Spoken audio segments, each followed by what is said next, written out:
it is also a situation where health and community approaches should be linked, and it's not the case. Last year, the Quebec government quietly relaxed its approach toward individuals caught with small amounts of drugs. The policy change was to recognize that simple drug possession is primarily a health issue.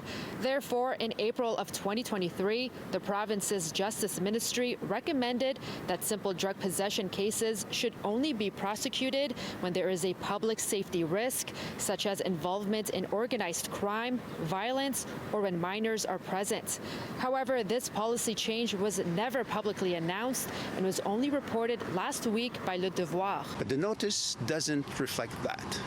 The notice of April of 2023 from Minister Jolin Barrette is just saying it's the duty of our prosecutors, which is not the philosophy, which is not reflecting the major change from a criminal approach to a health approach. The new Quebec directive came after the federal government enacted Bill C-5 in November of 2022, changing the Controlled Drugs and Substances Act. Louis Létalier de Saint-Just, the chairman of the Quebec Association of Addiction Workers, says people charged with these types of cases usually have addiction issues, and that Quebec's Justice Ministry should also be working with the Ministry of Health and Social Services to implement a true health-focused strategy. It doesn't change anything.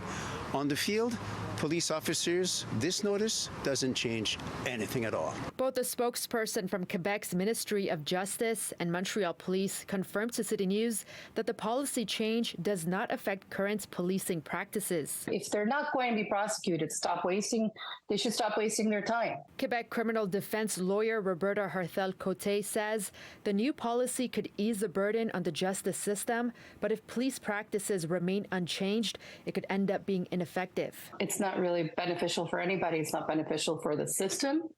It's not beneficial for the defendants. It's not beneficial for society, taxpayers dollars. If we want diversion measures to work, we need to work all together. In Montreal, Swidda Rassy, City News.